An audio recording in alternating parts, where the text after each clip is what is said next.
온전히 주님의 말씀을 들을 수 있는 우리의 온몸이 귀가 되게 하시고, 특별히 하나님 당신의 의도대로 들을 수 있는 우리의 삶이 되게 하여 주시옵소서. 온전하시고 위대하신 하나님의 말씀 가운데 더욱더 최선을 다하여 나아갈 수 있는 우리의 삶이 되게 하시고, 우리 안에서 역사하신 하나님의 놀라운 능력과 은혜를 바라보며 나아가는 귀한 말씀의 시간이 되게 하여 주시옵소서. 특별히 하나님, 말씀을 전하는 자는 아무것도 아닙니다. 정말 연약하기에 부족함이 없사오니 주여 역사하시고 붙잡아 주셔서 온전히 하나님의 뜻만이, 하나님의 역사만이 이 시간에 온전히 드러나게 하여 주시옵소서. 그렇게 역사하실 하나님을 간절히 기대하며 예수님의 이름으로 간절히 기도드리옵나이다. 아멘. 말씀으로 우리의 마음을 만지시는 하나님의 놀라운 은혜와 크신 능력이 사모하는 심령 위에 충만하게 부어지기를 예수님의 이름으로 간절히 축복합니다. 여러분, 지금부터 제가 너무 달려와서 물 한 컵만 좀 먹고 시작하자. 오늘 집사님이 사정이 있어서 대표 기도를 못 하셨는데요, 제가 대표 기도까지 하고 준비 찬양까지 하려니까 다리가 지금 후들후들 거리고 있습니다. 여러분, 한 수도사가 허허벌판의 사막에서 영성 수련을 위해 금식 기도를 하고 있었습니다. 그 광경을 지켜보고 있던 마귀는 어떻게 해서라도 그를 유혹하여 그가 드리는 기도를 방해해야겠다고 마음을 먹었습니다. 마귀는 먼저 아주 맛난 음식으로 배고픈 수도사를 유혹했습니다. 그러나 여러분, 수도사는 끄떡도 안 했다라는 거예요.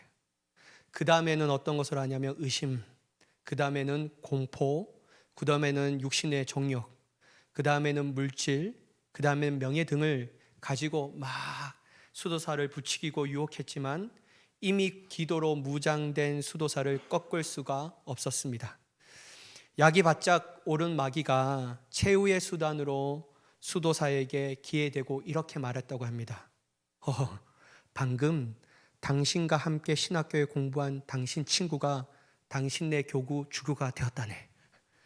이 말을 들은 수도사가 얼굴이 금세 울그락불그락해졌더니 그 친구가 주교가 되었다니 말도 안 되는 말이세 막 하면서 당장 그 자리에 뛰어쳐나가서 그 주교를 향하여 막 달려갔다고 해요. 사랑하는 여러분, 이 예화가 주는 의미가 참 큽니다. 뭐냐면요, 아무리 영성이 깊다고 하더라도 사단은 여전히 우리를 포기하지 않는다라는 거예요. 사단은 어떻게 해서라도 우리를 유혹하여 하나님과 멀어지게 만들려고 합니다. 그래서 여러분, 우리의 삶 가운데 어떤 유혹으로 사단이 우리 가운데 오는지 우리가 그것을 알아차릴 수 있는 영적 분별력이 있어야 될 줄 믿습니다. 제가 주일 설교를 이렇게 보면서요, 이찬수 목사님의 설교를 들었거든요. 그러면서 얘기했던 게 뭐냐면 마음의 틈을 사단에게 주지 말라는 거예요. 마음의 틈을 가지고 사단이 딱 들어오면요, 그것을 운동장으로 만들어준다라는 거예요. 그래서 여러분, 마귀는 항상 우리의 틈을 노리는데 여러분들의 마음 가운데 틈이 있다라면요, 성령의 거룩한 능력으로 그 틈을 메워지기를 예수님의 이름으로 간절히 축복합니다. 여러분, 세례 요한에게 세례를 예수님께서 받으시고요, 세례를 딱 받을 때 하늘의 음성이 들려지기 시작했습니다. 내 사랑하는 아들이다 라고 말이죠. 40일 동안 광야에서 또한 금식하며 기도하셨습니다. 그런데 여러분, 희한한 게 뭐냐면요, 그렇게 영적으로 충만할 때 예수님도 마귀의 시험에서 자유로울 수가 없었다라는 거예요. 여러분, 제가 이 신앙생활하면서 느꼈던 하나의 진리가 뭐냐면요, 믿음에 약한 사람에게는 마귀는 절대로 공격하지 않습니다. 왜냐하면 제 풀에 꺾이기 때문에. 근데 여러분, 무엇을 좀 하려고 하는 사람, 어떻게 좀 믿음의 결단을 가지고 주님을 거룩함을 닮아가기 위하여 애쓰고 정말 마음을 먹은 사람은 사단은 절대로 놓치지 않습니다. 어떻게든지 그 마음을 쫙 내려놓게 만들기 위해서 사람의 관계에서 틀리게 하거나 또는 어떠한 것에 인해서 우리의 마음을 아픔을 주셔서 그게 연약한 부분을 치게 하여 우리의 믿음을 다 내려놓게 한다라는 것이죠. 제가 이걸 왜 깨닫냐면요, 저희 어머니가 좀 그랬어요. 저희 어머니는 제 손을 잡고 항상 갔던 때가 어디냐면 부흥회였어요. 저는 시골교회에서 다녔기 때문에 제가 말씀드렸죠, 피아노가 있어도 피아노를 칠 사람이 없는, 그래서 이렇게 어른분들과 반석을 앉으면서 막 손뼉 치면서 불길 같은 성신이여 막 이렇게 그때 이렇게 찬양하면서 은혜 받았던 시대였는데요. 그때 저희 어머니가 다른 교회에서 부흥회를 하니까 제 손을 잡고 갔어요. 우리 아버지는 당연히 안 가시죠. 권사임에도 불구하고 안 가셨어요. 예, 가셨어요. 갖고 막 아버지가 막 어머니가 큰 은혜를 받고, 현대야, 우리가 정말 하나님의 뜻대로 살아야 되지 않겠니? 내가 원수 같은 내 남편을 사랑해야 되겠다. 내 아버지를 너의 아버지를 내가 사랑할게. 막 하면서 막 한 거예요. 그래서 이제 우리 집 가정에 싸움은 없고 날마다 평강과 평화와 행복만이 넘쳐나겠다 하는 마음으로 쫙 갔습니다. 근데 여러분, 집을 딱 열자마자 기가 막히게 마귀는 그거를 잘 알고 있었어요. 그때 여러분, 저희 아버지는 이미 돌아가셨지만 옛날에 권사임에도 불구하고 세상의 이 것들을 막 누리고 있었거든요. 그러니까 여전히 그 모습으로 탁 하면서 오자마자 저희 어머니의 마음을 막 긁는데요. 이야, 진짜 절묘하게 끓더라고요. 제가 봐도 너무 약이 오를 만큼 끓는데 어떻게 사람이 비상한 머리로서 저것들이 나올 수 있을까라는 생각이 할 때 막 어머니의 마음을 끌고요. 그러면서 저희 어머니가 받았던 믿음은 다 상실한 채 뭐라고 막 소리치면서 그때부터 막 밥상 날라가고 밥솥 날라가고 막 이렇게 막 보냈어요. 그래서 제가 느꼈던 게 뭐냐면요, 마귀는 진짜 잘하는구나. 마귀는 어떻게든지 믿음을 받지 못하도록 그렇게 우리의 마음을 한순간에 치는구나 라는 생각을 막 했어요. 그래서 여러분, 믿음이 충만하다는 사실은 마귀의 유혹을 여전히 받고 있다는 사실을 우리가 꼭 기억해야 될 줄 믿습니다. 여러분, 예수님도 40일 금식하고 성령으로 충만해서 나아갔는데 마귀 또한 예수님을 막 시험한다라는 것이죠. 예수님도 이러한 시험을 받았는데 우리 또한 예외가 되겠습니까? 여러분, 오늘 우리는 너무나도 잘 아는 말씀을 보고 있습니다. 바로 마귀의 세 가지의 시험, 그러나 예수님의 완전한 승리의 내용을 가지고 있는 본문이죠. 3절의 말씀을 같이 보도록 하겠습니다. 제가 봉독하겠습니다. 시험하는 자가 예수께 나와서 이르되 내가 만일 하나님의 아들이여든 명하여 이 돌들로 떡덩이가 되게 하라. 여러분, 마귀가 예수님에게 주었던 첫 번째 시험은 내가 만일 하나님의 아들이여든, 너가 진짜 하나님의 아들이여든 명하여 이 돌들로 떡덩이가 되게 하라라는 시험을 주었다라는 거예요. 여러분, 이 시험은 표면적으로 그냥 돌을 떡덩이로 만드는, 나중에 예수님은 사람이 떡으로만 살 것이 아니요 하나님의 입으로부터 나오는 모든 말씀으로 산다라는 그 말씀의 중요성을 얘기하는 것이 아니고요, 여기에 가장 사단의 중심의 핵심의 내용이 뭐냐면 당신의 삶의 최우선순위는 무엇입니까? 라는 거예요. 당신의 삶의 최우선순위는 어떤 것입니까? 라고 이 예수님을 미혹하고 있다는 것이죠. 여러분, 이 마귀는요, 가장 먼저 돌들로 떡덩이를 만들게 하는 의도가 분명합니다. 그건 뭐냐면 예수님은 40일 동안 아무것도 드시지 못하였기 때문이에요. 인간이라면 여러분, 세 가지 욕구가 있다고 하잖아요. 기본적인 세 가지 욕구. 그 중에 하나가 뭐냐면 바로 식욕이라고 합니다. 사람은 누구나 배고프면 허기짐을 겪게 되고 누구나 그 음식을 먹기를 소망한다라는 것이죠. 여러분, 저는 뭐 다른 것에 잘 막 짜증을 내지 않고 아는데요, 저는 어떤 것에 가장 못 참냐면요, 배고픔. 그래서 저는 금식을 잘 못하겠더라고요. 하루하면 막 머리가 해롱해롱해지고, 하나님, 내가 금식하여 죽기를 원하십니까? 막 하면서 다시 막 가서 밥을 먹고 하는데요, 이 금식은 쟤랑 좀 안 맞는 것 같아. 하나님, 그냥 금식하는 마음으로 금식할게요. 막 이러면서 하는 거 있습니다. 저는 이게 참 힘들더라고요, 이게. 근데 여러분, 예수님도 인간의 육신을 입고 있었기 때문에 40일 동안 아무것도 드시지 않았다라면 당연히 배가 고프셨다라는 거예요. 예수님도 육체에 입고 있기 때문에. 그래서 여러분, 마귀도 제일 먼저 인간의 가장 기본적인 욕구를 시험거리로 삼았다라는 것이죠. 그런데 여러분, 예수님의 반응은 너무나도 달랐습니다. 4절의 말씀을 보면 사람이 떡으로만 살 것이 아니요 하나님의 입으로부터 나오는 모든 말씀으로 살 것이라 하였느니라 말씀하시는 거죠. 여러분, 저는 이 말씀 보면서 좀 이해가 안 됐어요. 한번 여러분 보십시오. 우리가 인간적으로 생각하면 돌들로 떡덩이가 되게 하는 게 무엇이 죄입니까? 여러분, 뭐가 죄냐라는 거예요, 이게. 여러분, 이 자체 행위가 어떤 것이 뭐가 죄가 되죠? 저는 이게 참 이해가 안 되더라고요. 인간적으로 생각하면 안 그래도 줄이셨는데 돌들로 떡덩이가 되게 하시면 당신의 하나님의 아들이시거든 이라고 말하면 딱 떡으로 변화되었어요. 그러면 하나님의 아들이심을 증명되게 되고, 돌들로 떡덩이가 되게 해서 줄임배를 채우는 건 일석이조의 역사인데 이게 도대체 무엇이 문제이기에 예수님은 이렇게 거절하셨을까라는 것이죠. 그런데 여러분, 예수님은 완강하게 신명기 8장 3절의 후반부를 말씀을 인용하면서 거절합니다. 사람이 떡으로만 살 것이 아니요 하나님의 입으로부터 나오는 모든 말씀으로 살 것이라 라고 분명하게 말씀해서 그 제안을 거절한다라는 거예요. 그렇다면 여러분, 우리가 보지 못한 것이 있다라는 거예요. 우리는 표면적으로 이것이 무슨 문제가 되지 않을 것이지만 예수님은 이 마귀의 시험의 의도를 알아차렸다라는 것이죠. 그 진짜 이유를 알았기 때문에 예수님은 반드시 거절할 수밖에 없었습니다. 여러분, 마귀가 말하는 이 제안은 단순한 제안이 아니었습니다. 이것은 시험인데 바로 하나님을 향한 순종보다 생존을 우선시하라는 거예요. 하나님을 향한 순종보다 생존을 우선시하라는 시험이었다라는 겁니다. 예수님은 하나님의 뜻을 따라 성령의 이끌림을 받아 마귀에게 시험을 받으려고 광야에서 40일 동안 금식하였습니다. 따라서 여러분, 중요한 게 핵심이 뭐냐면요, 시험이 끝날 때까지 금식을 유지하는 것이 하나님의 뜻에 대한 순종이었다라는 거예요. 하지만 마귀는 예수님이 배고픔과 생존 욕구에 집중하게 하였고 하나님의 뜻을 개의치 않게 하고 생존을 위한 자신의 능력을 발휘하라고 유혹했다라는 것이죠.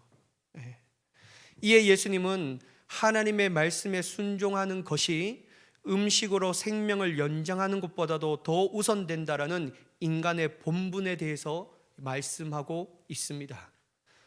하나님의 말씀에 순종함을 통해서 인간의 최우선의 본분을 지키면 하나님이 생존을 책임져 주신다라는 거예요. 그래서 여러분, 사도 바울이 얘기하잖아요. 너는 무엇을 먹을까? 무엇을 입을까? 무엇을 마실까? 아무것도 염려하지 말라는 거예요. 하나님이 다 먹이시고, 죄송합니다. 예수님이 말씀하신데 다 먹이시고 입히신다라는 거예요. 그런 것들은 이방인들이 구하는 것이고 너희는 먼저 무엇을 구하라고요? 하나님의 나라와 의를 구하라. 그리하면 이 모든 것을 너희에게 더하시리라. 여러분, 우리는 가장 이 땅 가운데 살아가기 위한 생존의 본능이 우리의 본분이 아니라 하나님의 뜻에 순종하는 것이 우리의 본분입니다. 그러므로 우리는 우리가 살기 위해서라는 정당성을 내세워서 하나님의 말씀에 불순종하는 죄를 짓지 말아야 합니다. 여러분, 하나님의 말씀에 순종함을 통하여 인간의 최우선의 본분을 지키면 하나님이 생존을 책임져 주신다라는 성경의 예가 있어요. 그게 어떤 것이냐면요, 바로 출애굽 과정 가운데 하나님은 이스라엘을 낮추시고 줄이게 하셔서 만나와 메추라기를 먹이셨다라는 거예요. 너가 이 땅 가운데 너의 인생의 생존의 본능은 너에게서 나오는 것이 아닌 주권자이신 하나님의 은혜로 살아야 한다는 사실을 광야에서 만나와 메추라기를 통해서 주님이 하나님의 말씀 가운데 순종하는 것이 가장 큰 것이다라는 것을 이 시각적으로 보여주셨다라는 것이죠. 또한 여러분, 하나님께서는 우리를 창조하신 목적에 대해서 반드시 얘기합니다.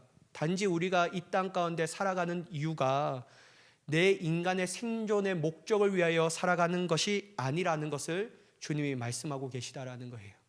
여러분, 하나님께서는 이사야 43장 21절에 분명하게 말씀하십니다. 여러분, 한번 같이 읽어보도록 하겠습니다. 시작. 이 백성은 내가 나를 위하여 지었나니 나를 찬송하게 하려 함이니라. 여러분, 이 백성은 누구를 위해서 지으셨다고 하시죠? 나를 위해서, 하나님을 위해서 지음받은 백성이라는 거예요. 그렇다면 여러분, 하나님을 위하여 지음받은 백성이라면 하나님의 뜻대로 사는 것이 가장 중요하다라는 것이죠. 어떻게요? 하나님을 찬송하는 삶, 그거 다른 말로 하나님께 영광을 돌려드리는 삶. 여러분, 찬송과 영광은 무슨 것을 바탕으로 하냐면요, 하나님의 말씀에 순종하는 삶을 바탕으로 하는 것입니다. 하나님의 말씀에 순종하지 않고 하나님을 찬양할 수가 있겠습니까? 하나님은 내 인생의 최우선순위로 여기지 않는 사람이 어떻게 하나님을 영화롭게 할 수가 있겠냐라는 거예요. 그래서 여러분, 우리가 이 땅 가운데 살아가는 이유와 목적은 반드시 하나님께서 우리의 삶의 최우선순위며 주님의 말씀에 순종하는 것이 우리 인간의 본분인 줄 믿으시기 바랍니다. 여러분, 우리는 우리의 배를 신으로 섬기지 말아야 합니다. 우리의 배만 채우면 기뻐하고 우리가 굶으면 배고파하고 힘들어하고 하는 우리는 이 세상의 동물과 다른 존재입니다. 우리는 배를 신으로 여기는 것이 아니라 오직 하나님만이 우리의 한 분인 유일하신 신인 줄 믿습니다. 그 여호와 야훼 하나님께서 우리의 인생의 최고 우선순위가 되고 그분을 따라가며 나간다면 하나님께서는요 임마누엘 하셔서 저와 여러분의 인생을 책임져 주시는 줄 믿습니다. 그것이 여러분 다윗의 고백이지 않습니까? 시편 23편에 여호와는 나의 목자시니 내게 부족함이 있다고요? 없다라고 얘기해요. 그게 바로 우리 이 다윗이 주님의 인생으로 최고 목표로 살아가고 있었기 때문에 이러한 일들을 경험하게 되었다라는 것이죠. 그래서 여러분 예수님은 이 말씀을 인하여 첫 번째 우선순위를 다시 한번 하나님의 우선순위로 삼고 그것을 결단하면서 마귀를 이겨버렸습니다. 근데 여러분 중요한 게 뭐냐면요, 첫 번째 이 유혹의 시험 가운데 졌던 마귀는 떠나갔을까요? 안 떠나가요. 이 두 번째, 시험하기 위해서 예수님을 거룩한 성에 데려다가 성전 꼭대기 위에 세우게 합니다. 그리고 그가 말하되 뭐라고 얘기하냐면요, 내가 하나님의 아들이거든 뛰어내리라. 이런 동일하게 반복되어 있죠. 하나님의 아들이거든 돌을 똑똑이로 만들게 하라. 일단 여러분 여기서도 하나님의 아들이거든 네가 성전 꼭대기에서 뛰어내려와라. 왜 뛰어내려고 하려면요, 기록되었으되 그가 너를 위하여 사자들을 명하시리니 그들이 너의 손으로 너를 받들어 발이 돌에 부딪히지 않게 하리로다. 여러분 두 번째 시험은 바로 예수님을 거룩한 성 예루살렘 성전 꼭대기에 세우고 내가 만일 하나님의 아들이거든 너 그거 증명해봐. 그러면 딱 뛰어내릴 거야. 그러면 뛰어내리면 천사들이 와서 발을 보호하겠다라고 말하죠. 근데 여러분 마귀도요 그냥 대놓고 막 아무 말도 조리 없게 유혹하는 게 아니에요. 여기서 6절에 보면요, 기록되었으되라는 말을 우리가 주의 깊게 봐야 합니다. 이게 뭐냐면요, 마귀도 하나님의 말씀을 인용해서 예수님을 시험하고 있다라는 거예요. 특별히 마귀가 인용했던 시편 91편의 말씀인데요, 그 91편의 내용은 다음과 같습니다. 하나님을 의뢰하는 자에게 하나님이 피난처 요새의 거처가 되심을 강조하고 있다라는 거예요.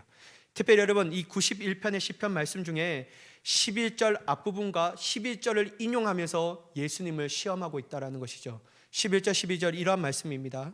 그가 너를 위하여 그의 천사들을 명하사 내 모든 길에서 너를 지키게 하심이라. 그들이 그들의 손으로 너를 받들어 발이 돌에 부딪히지 아니하게 하리로다. 여러분 이 말씀처럼 천사를 동원해 안전을 지켜주신 분이 하나님이시기 때문에 너가 성전에 거하시는 하나님이 계신 이 성전 위에서 뛰어내리면 당연히 하나님이 지켜주시지 않겠느냐. 그러니까 뛰어내려 봐 한번 라고 말하는 것이죠. 근데 여러분 이 시험은요 어떤 것을 시험하냐면요, 하나님에 대한 신뢰에 대한 시험입니다. 여러분 하나님은요 성경 안에 기록된 약속에 다 지켜주셨습니다. 또한 지금도 여전히 하나님은 우리에게 약속한 유효한 약속들을 다 지키고 계셔요. 하나님은 거짓말하는 분이 아니심을 우리가 믿습니다. 하나님은 절대로 실현하시는 분이 아니셔요. 그렇다면 예수님은 이러한 마귀의 유혹, 그것도 하나님의 말씀을 들먹거리며 하는 이 유혹에 어떻게 반응하셨을까요? 내가 뛰어냄을 통해서 하나님의 아들을 증명하고 또한 하나님께 말씀이 실현된 것을 멋지게 보여주는 것이 예수님께서 하신 내용일까요? 아니에요, 여러분. 예수님은요 정반대로 하셨습니다. 예수님은 마귀의 이러한 유혹에 앞서서 신명기 6장 16절에 다음과 같이 인용합니다. 너희가 맞세에 시험한 것 같이 너희의 하나님 여호와를 시험하지 말라라고 말입니다. 다시 말해서 마귀에게 주 너희의 하나님을 제발 시험하지 말라는 거예요. 특별히 여러분 왜 예수님은 신명기 6장 16절의 말씀을 인용하셨을까요? 그 이유를 우리가 좀 알기 위해서는요 이 말씀의 배경을 이해해야 합니다. 홍해를 건너 강야에서 진입한 이스라엘 백성들에게 하나님은 만나와 메추라기를 제공해 주셨습니다. 그래서 그들의 줄임배를 채워주셨어요. 그런데 여러분 이러한 은혜를 경험했음에도 불구하고 이스라엘 백성들이 마실 물이 없게 하자 이스라엘은 다시 한번 하나님을 원망하는 거예요.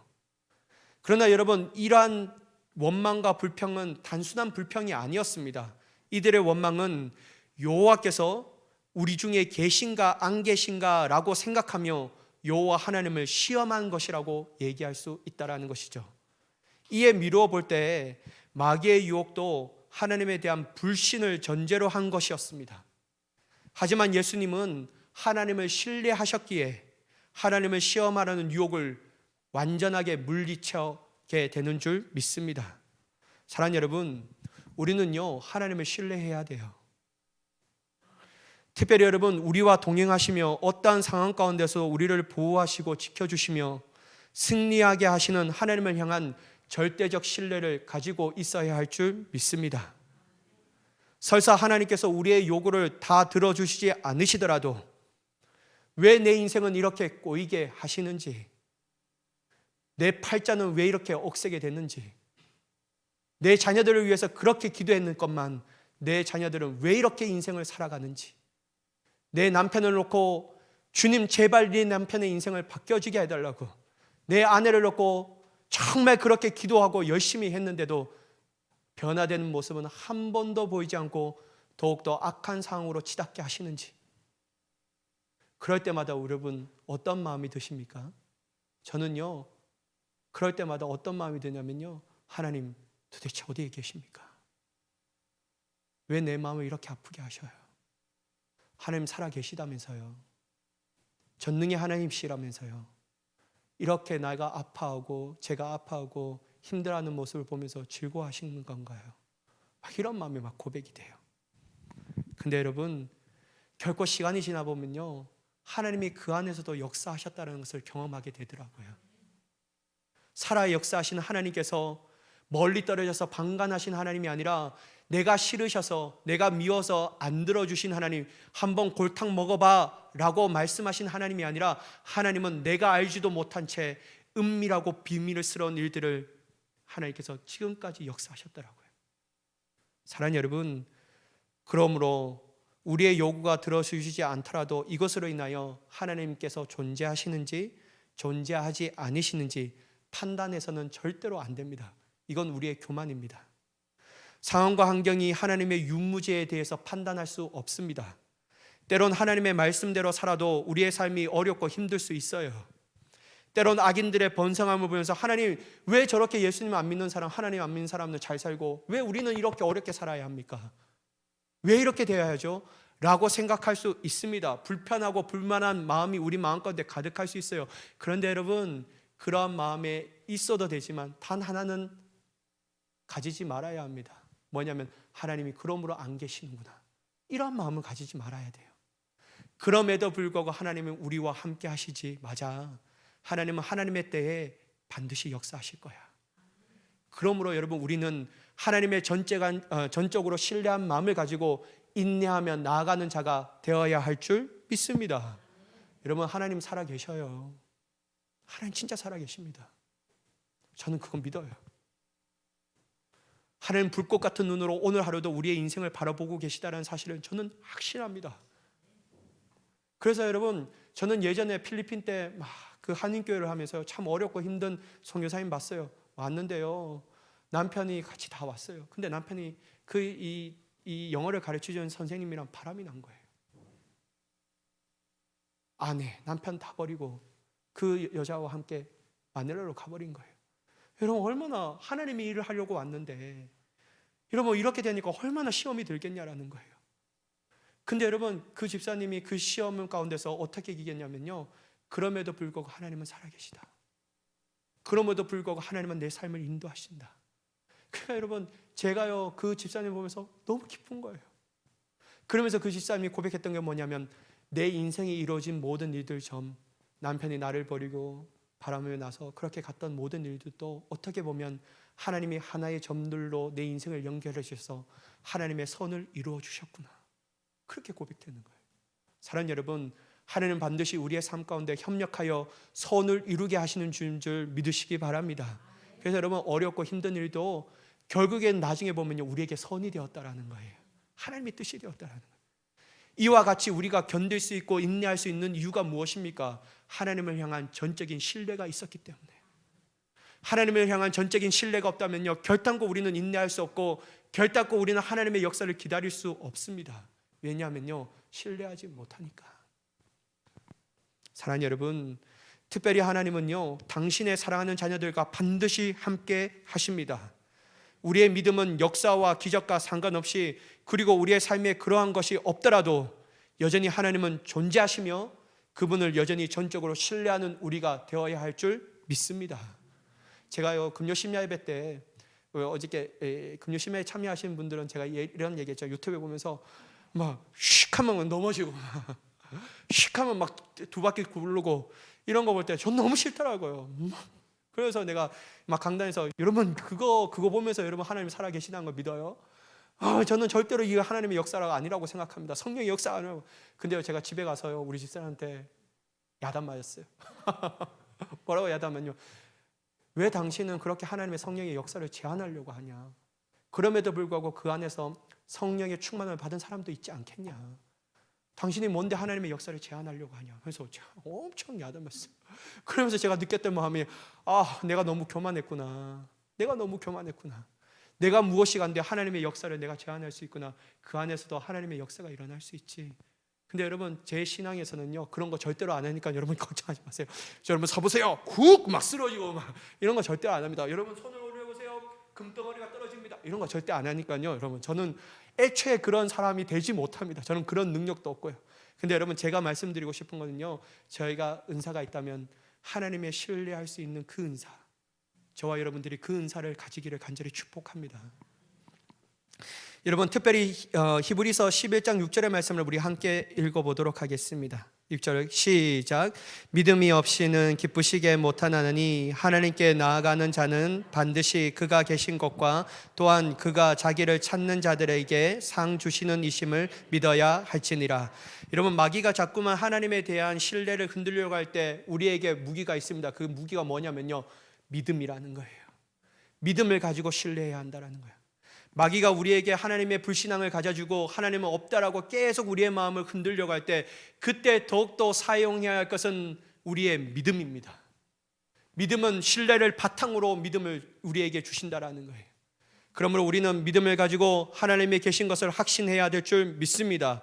그리고 더욱더 하나 더 확신해야 할 것은 뭐냐면요, 하나님을 찾으며 그 찾는 자에게 반드시 상 주시는 이심을 믿어야 될 줄 믿습니다. 사랑하는 여러분, 그러므로 여러분, 불신앙은 복을 받지 못하는 비결입니다. 하나님이 계시다라는 믿음을 가지고 신뢰하는 사람들에게는요, 하나님이 우리가 상상할 수 없는 복을 우리의 삶 가운데 부어주시는 줄 믿습니다. 이런 복 받고 싶으세요? 그럼 신뢰하세요. 신뢰하면 복을 받습니다. 여러분, 두 번째 시험도 예수님이 승리하셨어요. 그렇다면 이제 좀 항복하며 떠나만도 한데, 마귀는 계속해서 예수님을 향한 시험을 멈추지 않고 있어요. 그런데 여러분, 여러분의 삶 가운데 시험을 한번 이겼다고 해서 두 번째 시험은 없으리라고 생각하면 안 돼요. 늘 마귀는 우리를 도사리고 있어요. 베드로 전서에 말한 것처럼 여러분, 사자는 우는 사자와 같이 두루 삼킬 자를 찾는다라고 말해요. 그래서 여러분, 우리는 늘 영적으로 깨어 있어야 되는데, 이 세 번째 시험은 예수님을 어디로 데려가냐면요, 마귀가 지극히 높은 산에 데려갑니다. 아마 아주 좋은 뷰로 데려간 것 같아요. 그래서 쫙 시내가 다 보이는 그런 뷰에 데려가면서 천하 만국과 영광을 보여줍니다. 그리고 다음과 같이 유혹해요. 본문 9절의 말씀인데요, 이르되 만일 내게 엎드려 경배하면 이 모든 것을 내게 주리라. 여러분, 마귀는 자기에게 엎드려 경배하면 이 모든 것을 주겠다라고 유혹해요. 사랑하는 여러분, 정말 성깃한 제안 아닙니까? 만약 여러분들에게 이러한 유혹이 들어오면 어떻게 하시겠습니까? 저는 안 그럴 거예요. 에이, 여러분 장난하지 마세요. 만약 여러분 제 같으면요, 저는요, 보는 사람이 있는가 없는가 한번 살펴볼 것 같아요. 있나 없나? 없구나. 그러면 마귀 너와 나와 비밀이야. 그러면서 쫙 엎드려서 한번 절할 것 같아요. 그러면서 한번 절해서 만국이, 천하의 만국의 영광이 내 것이라면요, 얼마나 좋은 겁니까? 내가 수고들여지 않고도 애쓰지 않아도 천하 만국이 내가 갖고 있다면 얼마나 좋겠냐라고요. 그러면서 제게 합리화시킨 게 뭐냐면요, 그래, 보는 사람도 없으니까 이것은 나와 마귀만의 비밀. 그러면 다른 사람들이 물어보면 난 절대로 안 그랬다고 이렇게 얘기하고, 두 번째, 다음에는 안 그러면 되지 뭐. 다음에는 한번 회개하고 다음에 안 그러면 돼 라고 말할 겁니다. 근데 여러분, 예수님은 어떻게 이 마귀의 유혹을 이기냐면요, 신명기 6장 13절의 말씀인데요, 내 하나님 여호와를 경외하며 그를 섬기며 그의 이름으로 맹세할 것이니라. 다시 말해서 내 하나님 여호와를 경외하라 라고 말씀해요. 마귀의 마지막 시험은 세상의 건세와 지배였습니다. 아예 대놓고 세상의 길을 가라고 얘기해요. 아예 대놓고 건세의 길로 유혹합니다. 사랑하는 여러분, 그리스도인으로 이 세상을 살아가는 우리에게 이러한 유혹이 하루에 12번씩 오지 않습니까? 자기가 원하고 자기가 주인 되는 삶을 살아가고 마귀가 우리를 유혹하지 않습니까? 딱 한 번 눈 감고 죄 지으면 세상의 권력과 명예와 권력과 세상의 송곡이 내 것이 되는데 한 번 딱 눈 감고 할 수 있지 않겠습니까? 이번 딱 한 번 회개하고 다음에는 회개하고 안 하면 되지 뭐 라고 자기와 합리화시키지 않습니까? 그러나 여러분, 분명한 사실은 뭐냐면요, 한 번이 두 번 되고 두 번이 세 번 됩니다. 마귀는요 결탄코 그 약점을 놓치지 않고 있어요. 여러분, 옛날 속담에 바늘도둑이 무슨 도둑이 된다고요? 소도둑 됩니다. 우리에게 필요한 것은 타협이 아니라 단호한 선포입니다. 오직 마귀에게 물러가라고 명령하는 것입니다. 특별히 여러분, 하나님의 몸된 교회 공동체로 부름받은 우리가 꼭 잊지 말아야 할 것이 있습니다. 교회의 생명은요 거룩이에요. 교회의 생명은 거룩입니다. 아무리 교회가 성장하고 아무리 세상에 이 교회 가운데 수많은 성도들이 모여 있더라도 교회의 생명인 거룩을 잃어버리면 결단코 이 교회는 오래가지 못합니다. 교회는요 생명은 거룩이에요. 제가요 저번 주에 지난주에 2부 예배 때 드렸던 분은 스코틀랜드의 선교사님 오셨잖아요. 그래서 한인 선교사님 오시면서 얘기하다가 이제 우리 교회에서도 준비하고 6월달에 이제 그 7월 전반부에 그곳으로 선교 가려는 선교사님과 같이 밥을 먹으면서 얘기하더라고요. 제가 먼저 한 달 동안 그게 갔다 오셨거든요. 그런데 여러분, 스코틀랜드에 가보니까요 교회가요 너무 있더라고요. 근데 여러분, 교회가 웬만해서는 다 100년 이상이에요. 수많은 무고한 역사가 가지고 있는 교회였는데요, 근데 그 지역에 선교사님 계신 그 지역에요 교회들이요 다 팔려간 거예요. 하나는 카페, 하나는 술집. 그래도 좀 나은 상황이 뭐냐면 하나는 정부에서 사들여서 박물관으로 만드는 거. 근데 그 지역에서 유일한 교회가 어떤 건지 아세요? 그 선교사님이 시무한 교회만 유일한 교회였어요. 사랑하는 여러분, 정신 차려야 합니다. 우리 진짜 각성해야 돼요.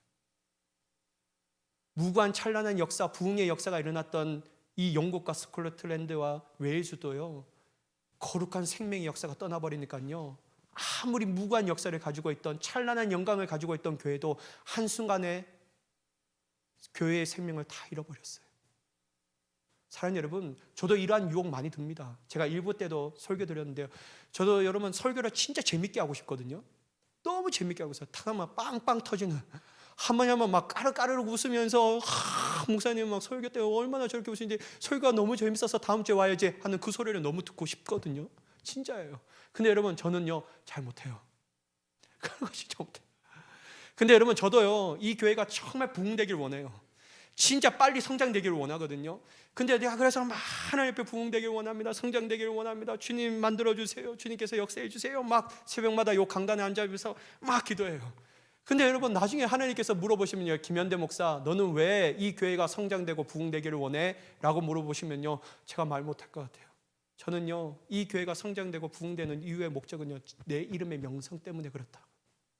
그게 막 다가오더라고요. 왜냐면요, 내 선배들이 나를 무시했던 선배들, 내가 말 안 들었던 후배들에게 나 이렇게 목회 잘하고 있어, 이거 보여주고 싶어서 그렇게 빨리 성장하고 막 부흥되기를 원했던 마음이 그게 있었다라는 것을 부인하지 못하더라고요. 사랑하는 여러분, 세상의 방법과 가치가 프로그램 가지고 교회 성장할 수 있습니다. 여러분, 세상에 얼마나 좋은 프로그램 많이 있습니까? 사람들 끌어모은 프로그램, 세상 사람들에게 주목될 수 있는 프로그램 많이 있어요. 근데 여러분, 단기간에 성장되는 것이 중요한 게 아니에요. 교회가 이름이 커지는 게 중요한 게 아니에요. 여러분, 이 교회는 하나님의 교회이기 때문에요, 주님의 몸된 교회이기 때문에 이 교회가 가장 중요한 것은요 거룩이에요. 거룩을 잃어버리면요 10년 내에 강력한 교회가 성장되고 부산의 네노라는 교회로 성장될 수 있지만 결국 20년, 30년, 100년 뒤에는 이 교회가 어떤 것으로 전락할까가 가장 두려운 거예요. 그래서 여러분, 저는요 딱 눈 감고 한 번 잘하면서 하는 것이 아니라 하나님의 방법으로 가고 싶은 마음이 저에게 절실합니다. 여러분, 교회가 성장되고 부흥되는 거 좀 더딜 수 있어요. 근데 여러분, 우리 모두가 하나님의 방법으로 이 교회의 역사함을 바랄 수 있는 자가 되기를 간절히 축복합니다. 여러분, 교회가 세상에 있는 프로그램을 받아들이면요, 교회는 세속주의가 되어버려요. 그 세속주의가 된 교회는 교회의 생명의 거룩을 잃어버립니다. 마찬가지로 성도의 생명 또한 거룩입니다. 우리의 나은 삶을 위해 자꾸만 우리의 신앙을 타협하다 보면요, 거룩도 사라지고 믿음도 사라지고 뭐만 남냐면요, 죄된 인간의 욕구만이 남습니다. 그래서 여러분, 성경이 말했던 것처럼 경건의 모양은 있으나 경건의 능력을 부인하는 자라, 우리가 될 수 있다라는 거예요, 사람. 그래서 여러분, 우리는 이러한 마귀의 유혹에 넘어가지 말아야 합니다. 진짜 여러분, 영적 분별력을 가지고 분별해야 합니다. 특별히 하나님의 말씀을 교묘히 이용하면서 죄를 합리화하는 마귀에게 절대로 넘어가지 않는 우리가 되기를 간절히 축복합니다. 마귀의 모든 유혹 가운데서도 오직 주님께서 말씀으로 승리했던 것처럼 우리 또한 하나님의 말씀을 선포함을 통하여 위대한 승리를 경험했던 예수님처럼 우리의 삶 가운데도 위대한 승리만이 남아있기를 예수님의 이름으로 간절히 축원합니다. 기도하겠습니다. 사랑의 하나님, 주님 뜻대로 살아가기를 간절히